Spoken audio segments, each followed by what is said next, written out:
नमस्कार, मैं हूं श्वेता झा और आप देख रहे हैं आज तक। आपको बता दें, हाथरस में दरिंदगी की शिकार बेटी की 15 दिन बाद मौत हो गई। आज 19 साल की पीड़िता ने एम्स में दम तोड़ दिया। 14 सितंबर को यूपी के हाथरस में 19 साल की बेटी के साथ 4 दबंगों ने गैंग रेप किया और फिर लड़की बोल ना पाए इसलिए उसकी जीभ काट दी। लड़की की हालत इतनी खराब थी कि 9 दिन तक होश नहीं आया।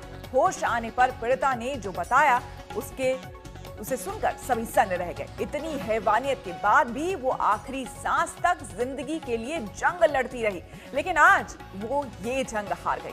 आरोपियों की पहचान गांव के ही रहने वाले संदीप, लवकुश, रामू और रवि के रूप में हुई है। सभी को गिरफ्तार कर लिया गया है। लड़की की मौत पर अब सियासत भी शुरू हो गई है। मायावती ने फास्ट ट्रैक कोर्ट बनाकर सुनवाई की मांग की है, तो प्रियंका गांधी ने पीड़ित परिवार से फोन पर बात की और न्याय दिलाने का भरोसा दिया है। इस बीच आपको बता दें, उत्तर प्रदेश सरकार ने पीड़ित परिवार को 10 लाख मुआवजा देने का ऐलान भी किया है।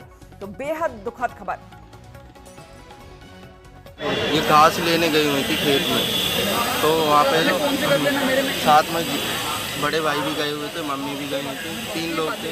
तो बड़े भाई घर पे चले आए थे घास डालने, तो ये घास भरने गई हुई थी। तो उन्होंने पहले से जो लड़के वहाँ पे बैठे हुए थे, तो मम्मी और इनमें काफ़ी दूरी हो गई थी। तो इस हिसाब से वहाँ जो लड़के थे उन्होंने उनके गले में दुपट्टा पड़ा हुआ था, उसे पकड़ के खींचते हुए बाजरे के खेत में ले गए। 20 से 30 फीट अंदर ले गए होंगे जी। वहाँ पे उन्होंने उनके साथ दुष्कर्म किया और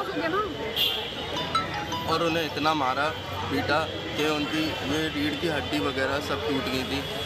यहाँ गर्दन में 3 फ्रैक्चर थे, 3 हड्डियाँ टूटी हुई थी। मेन रीढ़ की हड्डी टूट गई थी। पैर चलना, हाथ पैर चलना, काम करना बंद कर दिया था। और हमारे संवाददाता तंसीम हैदर दिल्ली से और शिवेंद्र लखनऊ से हमारे साथ जुड़ गए हैं। तंसीम, सबसे पहले आपसे जानना चाहेंगे, 15 दिन तक जद्दोजहद होती रही, लेकिन ये हालत कर दी थी उस बेटी की कि आखिरी सांस तक वो भले ही जिंदगी की जंग लड़ती रही, लेकिन आखिरकार वो जंग हार गई।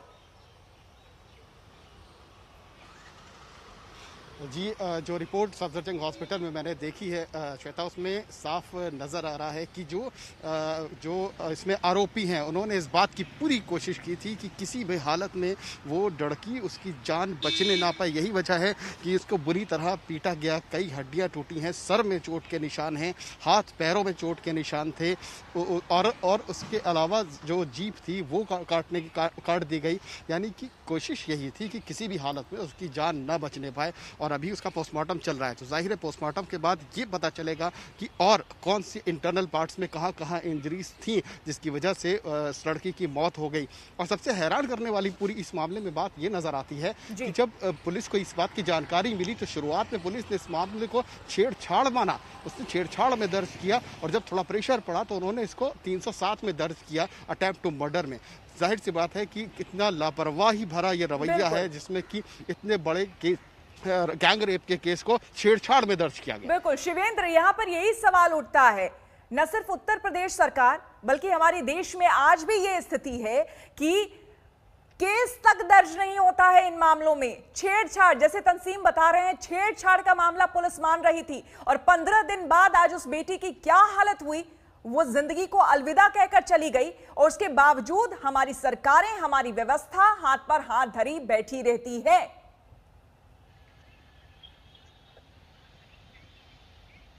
देखिए, सबसे बड़ी बात तो यही है क्योंकि सरकार हमेशा दावा करती है कि अपराध पर अंकुश लगाने के लिए वो बड़ी कोशिश कर रहे हैं।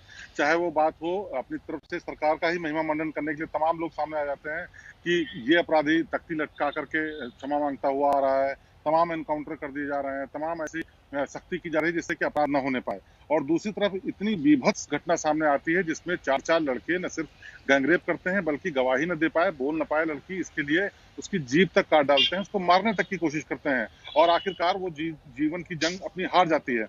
ऐसे में सरकार सिर्फ मुआवजा देकर के ये कहने की कोशिश करती है कि वो परिवार के साथ है, जो कि सरकार ने कहा कि हम परिवार के लेकर के बड़े संवेदनशील हैं और उनसे लगातार टच में हैं, उनके लिए पैसे दे रहे हैं। लेकिन ऐसी स्थिति उत्पन्न क्यों होती है अगर लोकल पुलिस का डर नहीं है, इतना सामान्य अपराधियों पर नहीं है, जो कि गाँवों में रहते हैं, कम उम्र के हैं, जो नए लड़के हैं, उन पर अगर दबाव नहीं है, तो बड़े बड़े अपराधियों पर अगर अंकुश लगा भी ली सरकार ने, तो आखिरकार क्या रहा? और इसी का नतीजा है कि इस लड़की को 4 लड़कों ने बिल्कुल दुर्दांत तरीके से गैंगरेप का शिकार बनाया और उसके बाद उसको जान से मारने की कोशिश की, और वो भी तब जबकि वो अपने परिवार के साथ गई हुई थी, अकेले नहीं थी। और वहां पर इनकी हिम्मत देखिए कि उसकी जीभ काट दी, उसकी रीढ़ की हड्डियां तोड़ दी और पूरी तरीके से खत्म करने की कोशिश की। 14 दिन तक 15 दिन तक वो जान बचाने के लिए अस्पताल में लड़ती रही और अब मारी गई। ये जो भी पुलिस और सरकार अब अपनी बिल्कुल तरफ से कर रही है, बेहद वो सिर्फ दुखद खानापूर्ति है। शिवेंद्र, बेहद दुखद और दुर्भाग्यपूर्ण है। तंसीम और शिवेंद्र आगे भी आपसे जानकारी लेंगे, फिलहाल शुक्रिया। लेकिन इन सब के बीच राजनीति अपने चरम पर है, यहाँ पर बयानबाजी शुरू हो गई है और हर